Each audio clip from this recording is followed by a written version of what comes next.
और मुझे नहीं लगता कि आने वाले समय में कांग्रेस यहाँ पर अपने पैर पसार पाएगी। और कांग्रेस ने काम क्या करा है? पब्लिक परेशान है। वो दो गुट में बढ़ चुके हैं और उनके पास कोई चेहरा नहीं है, कोई नेता नहीं बचा उत्तराखंड में जिसको वो आगे करे। वैसे तो उत्तराखंड के पूर्व मुख्यमंत्री और अखिल भारतीय कांग्रेस के राष्ट्रीय महासचिव हरीश रावत सत्ताधारी पार्टियों पर नुकीले और चोटी पर चुभते हुए कटाक्ष करते हुए नजर आते हैं, लेकिन इससे पहले क्या उन्होंने अपने खुद के गिरेबान में झांक कर देखा है कि आखिर उनके कार्यकाल में किस प्रकार के हादसे हुए हैं और किस प्रकार से उनका राजनीतिक सफर रहा है। और आज हम आपको ये भी बताएंगे कि आखिरकार क्यों देश और प्रदेश की जनता ने कांग्रेस को नकार दिया है।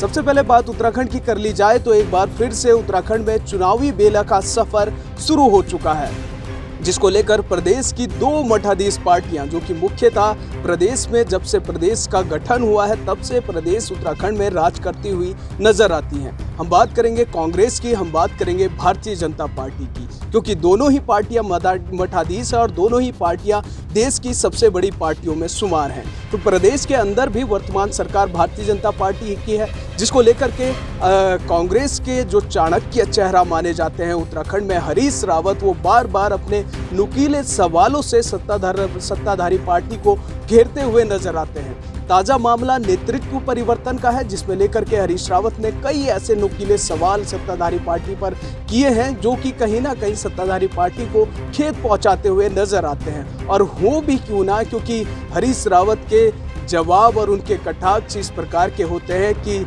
कोई भी राजनीतिज्ञ उसको इतनी आसानी से नहीं पढ़ पाता है। अब हम बात करते हैं हरीश रावत की और कांग्रेस की कि आखिरकार क्यों प्रदेश में और क्यों प्रदेश की जनता ने कांग्रेस को सत्ता से उखाड़ फेंका है। मैं आपको बताना चाहूँगा 2002 में जब एनडी तिवारी की सरकार थी तो लगातार जो है हरीश रावत के प्रयास रहे हैं। हम खासतौर पर बात करेंगे कि जिस प्रकार से उन्होंने चुनाव कांग्रेस ने प्रदेश में लड़ा था सन 2002 की मैं बात करने जा रहा हूं, तो कहीं ना कहीं हरीश रावत ने काफ़ी मेहनत इस चुनाव में की थी। हरीश रावत के नेतृत्व में इस चुनाव को लड़ा गया था, लेकिन सत्ता जो हासिल हुई वो दिग्गज एनडी तिवारी को हुई थी। तो ये बात कहीं ना कहीं हरीश रावत को खल गई थी और तभी से हरीश रावत लगे रहे थे कि किसी न किसी प्रकार से मुख्यमंत्री की कुर्सी एक बार उनको मिल जाए। आपको बताना चाहेंगे उसके बाद दोबारा उन्होंने प्रयास किए, लगातार वो प्रयास करते रहे, लेकिन एक बार फिर से राष्ट्रीय नेतृत्व ने जो है कुर्सी विजय बहुगुणा को दे दी। हरीश रावत उस वक्त बागी तेवर में आ चुके थे और कई उन्होंने प्रयास किए, कई बार उन्होंने अपनी ही पार्टी के खिलाफ जो है बगावत करने की कोशिश की और आखिरकार एक दिन वो सफल हुए और मुख्यमंत्री की कुर्सी उन्होंने हासिल कर ली। तो ये चाणक्य चेहरा जो है कहीं ना कहीं जनता के बीच में कुछ और पार्टी और सत्ताधारी और राजनेताओं के लिए इनका दिमाग और इनकी राजनीति कहीं ना कहीं अलग होती है।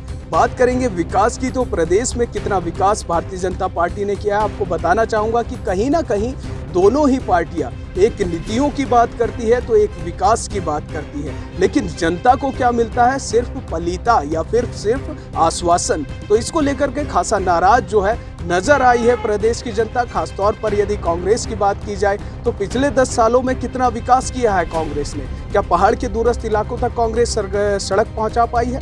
क्या पहाड़ के दूरस्थ इलाकों तक कांग्रेस बिजली पहुंचा पाई थी? क्या पहाड़ के दूरस्थ इलाकों तक कांग्रेस पानी पहुंचा पाई थी? इन सब के जवाब है नहीं, जो कि अभी तक भी पहाड़ के दूरस्थ इलाकों में सड़कें पहुंचने का काम जारी है। तो इन्हीं सभी कारणों के चलते जो है आखिरकार प्रदेश की जनता ने कांग्रेस को नकारा और कहीं ना कहीं प्रदेश में एक दूसरी पार्टी को जगह दी। अब बात आती है कि आखिरकार क्यों इतने नुकीले कटाक्ष हरीश रावत जो है सत्ताधारी पार्टियों पर करते हुए नजर आते हैं। तो आपको बताना चाहूँगा हरीश रावत प्रदेश के एक पुराने नेता माने जाते हैं और प्रदेश की राजनीति में रहते हुए कहीं ना कहीं राष्ट्रीय राजनीति का चेहरा भी माने जाते हैं। तो उनका कटाक्ष कहीं ना कहीं चर्चाओं में रहता है और हरीश रावत की ये आदत है मीडिया की सुर्खियों में रहना। अभी भी वो फिलहाल दिल्ली एम्स में भर्ती हैं। हम उनके स्वास्थ्य की कामना करते हैं, जल्दी से वो स्वस्थ हो जाए और फिर से जो है जनता के बीच में आए, प्रदेश की राजनीति में आए। लेकिन अब उम्र भी उनकी हो चुकी है और कहीं ना कहीं डोनाल्ड ट्रंप ने भी जो है जॉय बाइडेन को उम्र का तकाजा बताया था, उम्र का हवाला दिया था कि अब उनकी उम्र हो चुकी है तो वो अच्छे राष्ट्रपति नहीं बन पाएंगे। लेकिन ठीक यदि उन्हीं शब्दों से हरीश रावत को भी जोड़ के देखा जाए, जिस प्रकार से उनका मोह इस मुख्यमंत्री की कुर्सी के लिए खत्म नहीं हो पा रहा है, वो कहीं ना कहीं ट्रंप के इस बयान से रिलेटेड जरूर लगेगा, इस बयान से जोड़कर जरूर लगेगा। हरीश रावत की उम्र भले ही हो चुकी हो, लेकिन अभी भी वो कुर्सी का मोह अपने मन में पूरा रखते हैं। बार बार राष्ट्रीय नेतृत्व से गुहार लगाई जा रही है कि प्रदेश में चुनाव से पहले मुख्यमंत्री का या सीएम पद के उम्मीदवार का चेहरा घोषित किया जाए। और तो कहीं ना कहीं उनको ये भी लगता है कि यदि राष्ट्रीय नेतृत्व सीएम पद के चेहरे को लेकर के हरीश रावत पर मोहर लगाएगी तो हरीश रावत इस चुनाव में मेहनत करेंगे, बढ़ चढ़ करके आगे आएंगे, जनता के बीच में आएंगे। और यदि इस चेहरे पर मोहर नहीं लगती है या किसी और के चेहरे पर मोहर लगती है तो एक बार फिर से हरीश रावत अपनी चाणक्य चेहरे का, चाणक्य बुद्धिमती का इस्तेमाल करेंगे और कहीं ना कहीं आपसी अंतरकलह, जो आपसी मनभेद कांग्रेस में है, वो एक बार फिर आने वाले चुनाव में देखा जा सकता है। सर, कांग्रेस के अस्तित्व के बारे में क्या कहना चाहेंगे आप? देखिए, कांग्रेस के लिए तो मैं ये कहना चाहूँगा, ये उत्तराखंड में तो कांग्रेस साफ़ ही हो चुकी है पूरी तरह। और जो भी पीछे घोटाले हुए आप सभी लोग जानते हैं, रावत जी के समय पे, भगोड़ा जी के समय पे जो घोटाले हुए, आपदा में घोटाले हुए, उससे पहले भी और उसके बाद में भी कांग्रेस का अस्तित्व खत्म होता सा जा रहा है। यहाँ पर नहीं, पूरे देश में ही कांग्रेस एक तरफ से साफ होती जा रही है। ना कोई पार्टी का कोई एजेंडा है, ना पार्टी में कोई ऐसा बंदा है जो आगे आके बोल सके या कुछ कर सके।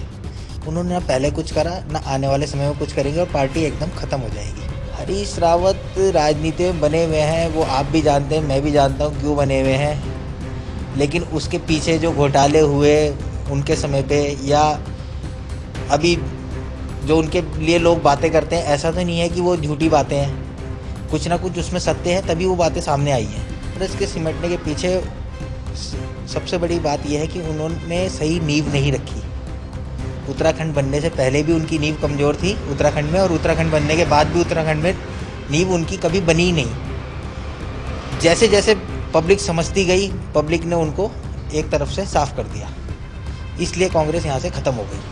और मुझे नहीं लगता कि आने वाले समय में कांग्रेस यहाँ पर अपने पैर पसार पाएगी और वो एक बड़ी पार्टी के रूप में खड़ी हो पाएगी। एक बार फिर से हरियाणा ने कांग्रेस को निकाला। वजह भी क्या, आप देखिए कांग्रेस ने काम क्या करा है, पब्लिक परेशान है, ठीक है, हर चीज़ से तो परेशान हो ही रखी है। और जो अपनी कम से कम बीजेपी है, उन्होंने काम करा है, जनता खुश तो है। हमें भी लगता है कि नहीं भाई जनता ठीक है, पर वो बीजेपी कार्य कर रही है।